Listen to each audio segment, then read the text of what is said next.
the president of CRII, Dr. Babra Garu, Vidya Sravanti Garu, Vice President of CRII, Dr. Tehmina Arora Garu, she has been fighting ADF and other dignitaries on the dais and of the dais. So greetings in the name of our Lord and Savior Jesus Christ to all of you. నేను కూడా ఒక fellow బిలీవర్ని, ఒక fellow citizen, Indian citizen and God servant, and also deeply burdened by the happenings today in India. ఇవాళ జరుగుతున్నటువంటి క్రైస్తవులపై జరుగుతున్నటువంటి అనేక అకృత్యాలు, persecution, వీటన్నిటి మీద చాలా బాధతో ఉన్నాను. అంతేకాకుండా ఈరోజు ఇంకా నా బాధ ఎక్కువవుతా ఉంది. ఎందువల్లంటే ఇందాక థామస్ ఫ్రాంక్ సీజర్ గారు చెప్పారు, 1950 షెడ్యూల్ కాస్ట్ ఆర్డర్ 1950 పారా 3 July 10th 1950 నాడు ఇష్యూ చేయబడింది.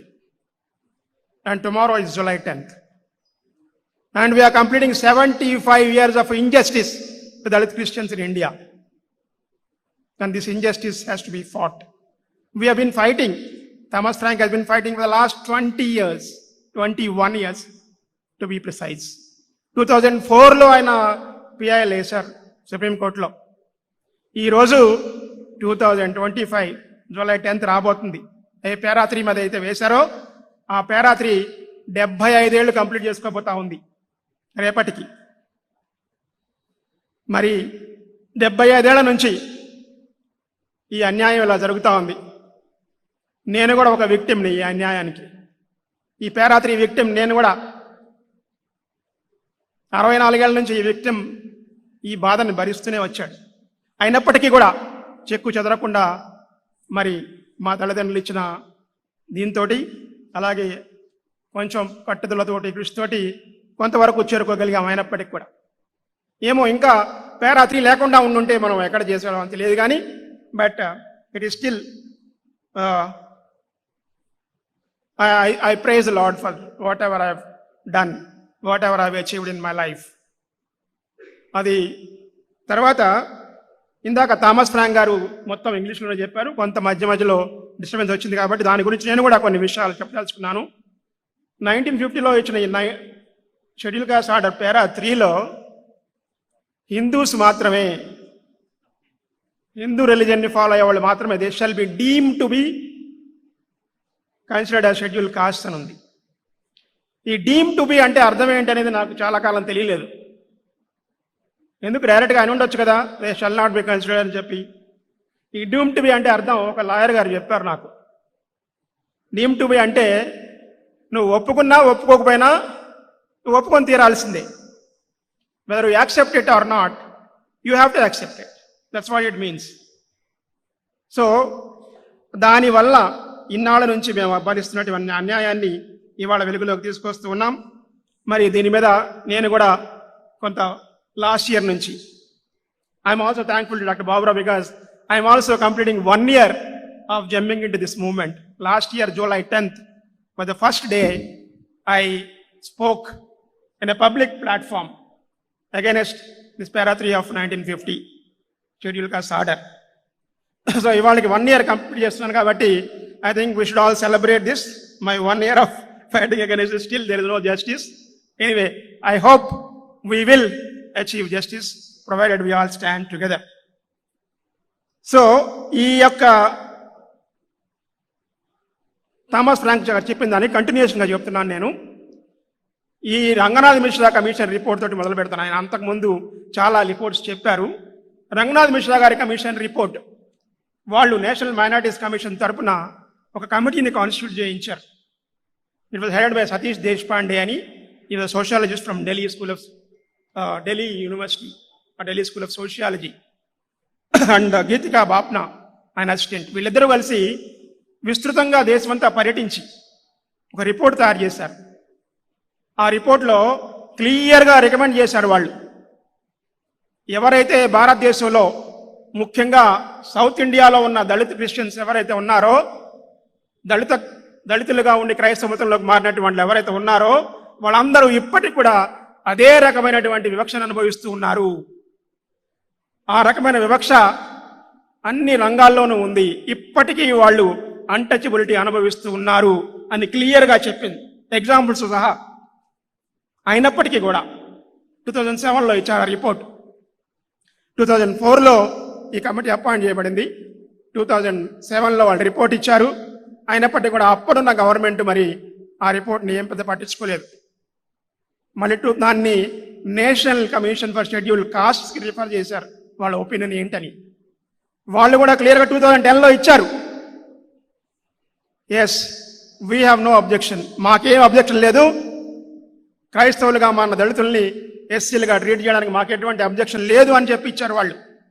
అయినప్పటికీ కూడా అప్పట్లో ఉన్న గవర్నమెంట్ మరి ఎందువలనో తెలియదు కానీ అప్పట్లో ఉన్న గవర్నమెంట్ దాన్ని పక్కన పడేసింది.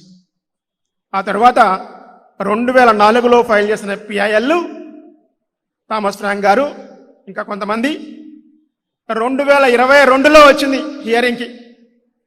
After a long gap of 18 years, justice delayed is justice denied. ఇంకెంతకంటే ఏం ఆధారం కావాలి మనకి? ఈ దేశంలో దళితులు ఫైల్ చేసే పిఐఎల్స్ కూడా దిక్కులేదు. దళితులు ఫైల్ చేసే పిఐఎల్ని పట్టించుకునే నాదుడే లేడు, పట్టించుకునే జస్టిసే లేరు. 2022కి వచ్చింది ఏంటండి? 2014లో వేస్తే అదే ఎవరన్నా బాగా డబ్బున్న వాళ్ళు అంబానీలు అదానీలు లాంటి వాళ్ళు వేస్తే ఇవాళ పిఐఎల్ వేస్తే రేపటికి వచ్చేస్తుంది. ఇవాళ ఏదైనా పిటిషన్ వేస్తే సుప్రీంకోర్టులో రేపటికి హియరింగ్ వచ్చేస్తుంది. ఇది ఎక్కడి న్యాయం ఈ దేశంలో? ఇంతటి అన్యాయం జరుగుతూ ఉంటే ఈ దేశంలో మనందరం హాయిగా దేవుణ్ణి స్తుతించుకుంటూ, అంటే దేవుని స్తుతించు చెప్పట్లేదు నేను, దేవుణ్ణి స్తుతించుకుంటూ హాయిగా మాకేం కావడం లేదు, మాకు సౌత్ ఇండియాలో ఏం కావడం లేదు, జరిగేదన్నీ నార్త్ ఇండియాలో జరుగుతున్నాయి, రిలీజియస్ పర్సిక్యూషన్ అంతా కూడా నార్త్ ఇండియాలో జరుగుతుంది కాబట్టి మన దాకా ఇంకా రాలేదు, it has not reached my door step, so I'm not bothered అని చెప్పి మనం హ్యాపీగా కూర్చుంటున్నాం. ఇది కరెక్ట్ కాదు అని చెప్పి చెప్తున్నాను నేను. మన దాకా వచ్చేంత వరకు వస్తే కానీ తెలియదు అని చెప్పి ఒక సామెత ఉంది తెలుగులో. ఆ సామెతని బట్టి మనం యాక్ట్ చేయొద్దు. మనం ఈ పర్సిక్యూషన్ని ఎదుర్కోవాలి అంటే ఏం చేయాలి? అలాగే మేము ఈ సిఆర్ఐఏ తరఫున, అలాగే నేను కూడా ఒక ఎన్జిఓ ఫామ్ చేశాను ఆంధ్రాలో, national forum for Dalit Christians అని చెప్పి. మేమందరం కలిసి లాస్ట్ ఇయర్ జూలైలో 2024 జూలై వెళ్ళి ఈ గవర్నమెంట్ వారు అపాయింట్ చేసిన కేజీ బాలకృష్ణన్ కమిషన్ ఒకటి ఉంది. ఈ 22లో హియరింగ్ వచ్చినప్పుడు సుప్రీంకోర్టు ఏమందంటే గవర్నమెంట్ యొక్క ఒపీనియన్ అడిగింది, సెంట్రల్ గవర్నమెంట్ యొక్క ఒపీనియన్. మీరేం చెప్తారు ఈ పిఐఎల్ మీద అంటే వాళ్ళు ఏమన్నారంటే, ఇంతకుముందు రంగనాథ్ మిశ్రా గారి కమిషన్ ఆఫీసులలో ఏసీ రూములలో కూర్చొని రాశారు ఆ రిపోర్టు, మాకు దాని మీద నమ్మకం లేదు అన్నారు. ప్రస్తుతం నమ్మకం లేదని చెప్పి ఈ ఇష్యూ మీద ఇంతవరకు ఎటువంటి కమిషన్ వేయలేదు కాబట్టి మేము ఇంకో కమిషన్ వేస్తున్నాము అని చెప్పి కేజీ బాలకృష్ణన్ కమిషన్ అని చెప్పి, ఆయన కూడా retired chief justice of supreme court, ఆయన కూడా ఒక దళితుడే, ఆయన్ని వేశారు 2022లో. 2 ఏళ్ల టర్మ్ ఇచ్చారు ఆయనకి. 2024 అక్టోబర్ 23 నాడు ఆయన టర్మ్ అయిపోవాలి. టర్మ్ అయిపోతుంది కదా అని చెప్పి మేము జూలైలో వెళ్ళి కలిసినప్పుడు ఆయనతో మాట్లాడాం, ఆయనతో డిస్కస్ చేశాం. ఇది మేము అనుభవిస్తున్న సమస్య అంటే, క్రిస్టియానిటీలో కులం లేదు కదా అంటాడు ఆయన. క్రిస్టియానిటీలో కులం ఉండలేకపోవచ్చు, మరి మేము ఎక్కడ బతుకుతున్నాం?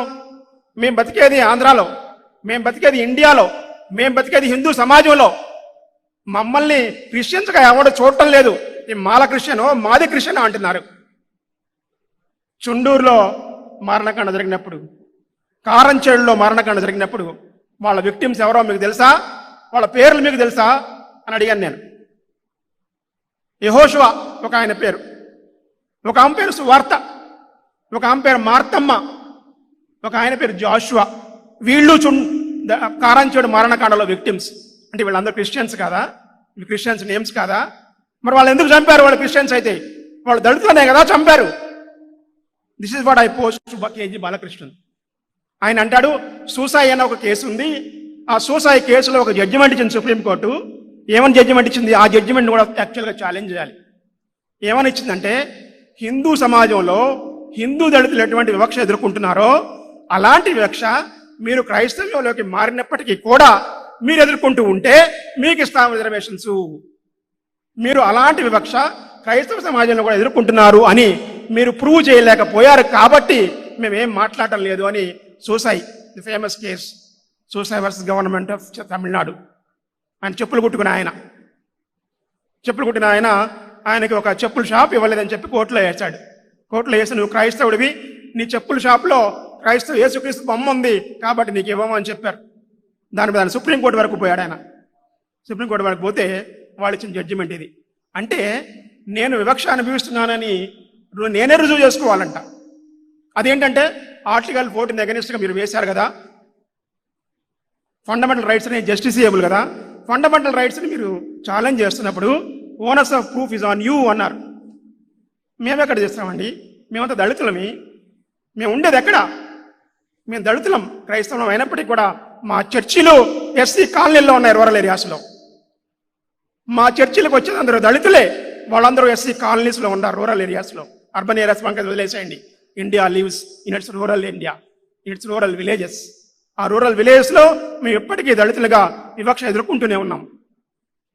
కాబట్టి ఈ వివక్ష పోవాలి అంటే మనందరం కలిసికట్టుగా రావాలి, కలిసికట్టుగా ఉండాలి. డినామినేషన్స్ అన్నీ కూడా కలవాలి. ఎందుకంటే ఇవాళ అందరు డినామినేషన్స్కి, అందరు చర్చ్ హెడ్స్కి కూడా నేను చెప్తా ఉన్నాను, మీ చర్చికి వచ్చే 90% అటెండెన్స్ అంతా కూడా వాళ్ళందరూ దళితులే. వాళ్ళందరూ అఫీషియల్గా హిందూస్ అయి ఉండొచ్చు కానీ వాళ్ళ బిలీఫ్ ప్రకారం వాళ్ళు దళితులే. మరి 1950లో వచ్చిన షెడ్యూల్ కాస్ట్ ఆర్డరు రాజ్యాంగానికి వ్యతిరేకం. ఎందువల్లంటే ఆర్టికల్ 25 to 28లో రిలీజియస్ ఫ్రీడమ్ ఇచ్చారు మనకి. రిలీజియస్ ఫ్రీడమ్ ఇచ్చి కూడా 1950 ఆర్డర్లు ఏమంటున్నారు, నువ్వు క్రిస్టియన్ అయితే మాత్రం నీకు రిజర్వేషన్ లేదు. అంటే నేను క్రిస్టియానిటీ నమ్ముకోమని చెప్పి ఒక పక్కన ఆర్టికల్ 25 to 28లో మీరే చెప్తున్నారు నాకు స్వాతంత్రం ఉందని చెప్తున్నారు, కానీ నాకు ఇచ్చిన స్వాతంత్రాన్ని మళ్ళీ మీరే హరించి వేస్తున్నారు. ఇది ఎంతవరకు న్యాయం? ఒకసారి అందరూ ఆలోచించాలి, అందరూ మేల్కోవాలని చెప్పి. సో మనం చేయాల్సిన అవసరం ఏంటంటే, ఇప్పుడు దాకా దీన్ని కలిసి ఎదుర్కోవాలంటే we should all be informed, well informed about this. రాజ్యాంగంలో ఉన్న ప్రొవిజన్స్ ఏంటి, రాజ్యాంగం ఏం చెప్తుంది? ఇందాకనే మనం ప్రియాంబుల్ చదివాం. ఆ ప్రియాంబుల్ ఏమనుంది? Sovereign, socialist, secular, democratic republic. కొంతమంది ఏమంటారంటే సెక్యులరిజం, సోషలిజం అనేది రెండు కూడా 42వ అమెండ్మెంట్ ద్వారా తీసుకొచ్చారు, మనకి కాన్స్టిట్యూషన్ లేదు, అది ముందు అని అంటారు. కానీ ఎస్ఆర్ బొమ్మాయి కేసులో సుప్రీంకోర్టు క్లియర్గా చెప్పింది, కాన్స్టిట్యూషన్లో, రాజ్యాంగంలో అంతర్లీనంగా ఏదైతే ఉందో ఆ 42వ అమెండ్మెంట్ దాన్ని బహిర్గతం చేసింది. What was implicit in the constitution of India was made explicit by the 42nd amendment. అంటే కాన్స్టిట్యూషన్ మొత్తం కూడా ఒక సెక్యులర్ థ్రెడ్ రన్ అవుతా ఉంది. కాబట్టి అదేం కొత్తది కాదు. మనం ఇప్పుడు చేయాల్సిన పని ఏంటి? We should all be informed. మనకు అందరికీ తెలిసి ఉండాలి, విషయాలు తెలిసి ఉండాలి, చరిత్ర తెలిసి ఉండాలి. అలాగే we all should be united, except denomination డిఫరెన్స్లు కానీ, మెయిన్ లైన్ చర్చ్ అని కానీ, ఎపిస్కోపల్ చర్చ్ అని కానీ, ఇండిపెండెంట్ చర్చ్ అని కానీ, ఇండిపెండెంట్ పాస్టర్ అని కానీ, అలా కాకుండా అందరూ కలిసి ఉండాలి. అలాగే బీ వోకల్. మీరు అవసరమైన చోటల్లా మాట్లాడండి, గొంతెత్తండి. రాయగలిగిన వాళ్ళు ఉంటే రాయండి, కేసులు పెట్టగలిగిన వాళ్ళు ఉంటే కేసులు పెట్టండి. అలాగే లీగల్గా ఒపీనియన్స్ తీసుకోండి. చిన్న అకృత్యం జరిగిన, చిన్న కేసు జరిగిన కోర్టుకు వెళ్ళడానికి ఏమాత్రం సందేహించవద్దు. కానీ at the same time be peaceful and be unrelenting. శాంతియుతంగా ప్రదర్శన చేద్దాం, శాంతియుతంగా మనం పోరాడదాం.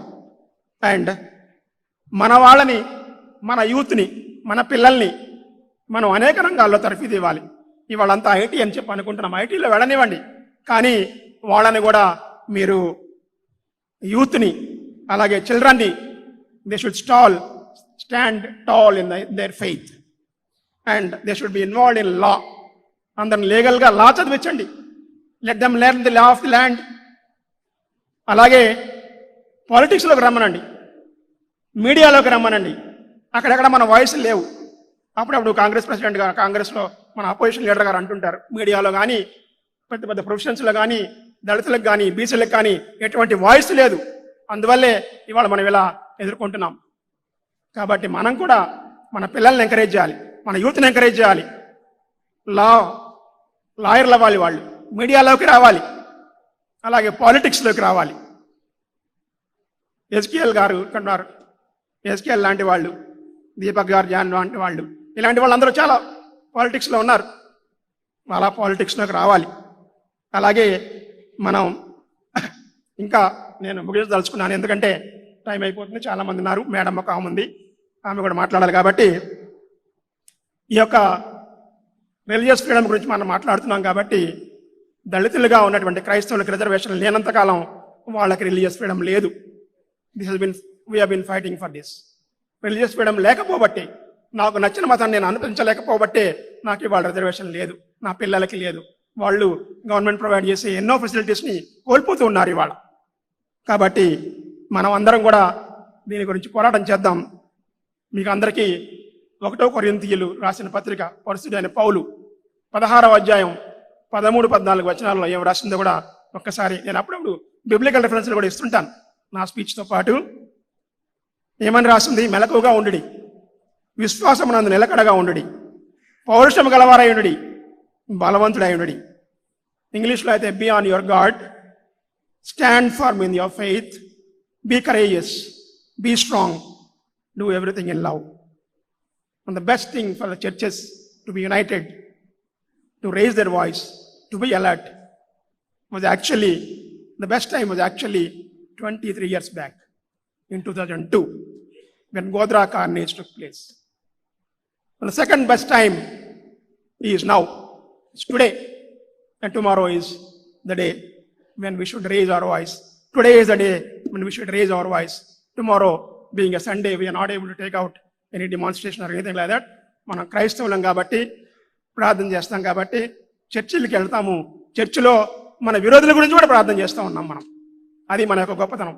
మనం హేట్ స్పీచ్లు కానివ్వండి, మనం వాళ్ళ మీద హేట్రెడ్ కానివ్వండి, ఇవేమో డెవలప్ కాకుండా మనం అందరినీ ప్రేమిస్తున్నాం, అందరినీ ప్రేమిస్తాం, అందరినీ అనుకరిస్తాం. కానీ మన వరకు వచ్చేంత వరకు ఆగొద్దు.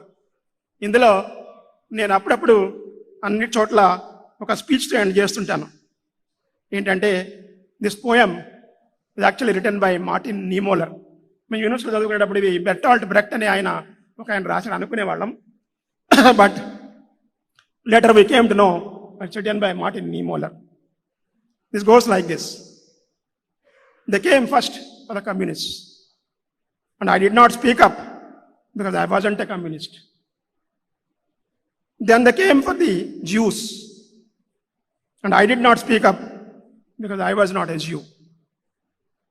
Then they came for the trade unionists. And I did not speak up because I was not a trade unionist. Then they came for the Catholics. And I didn't speak up because I was a Protestant like us. Then they came for me. And by that time, no one was left to speak up. So manadaka vachenta varaku కూర్చోవద్దు. Let us speak up. Let us rise up to the occasion. The next best time is today. Thank you. Thank you very much. Let the history not remember. Let the history remember us as a church that stood for its religious freedom. Thank you.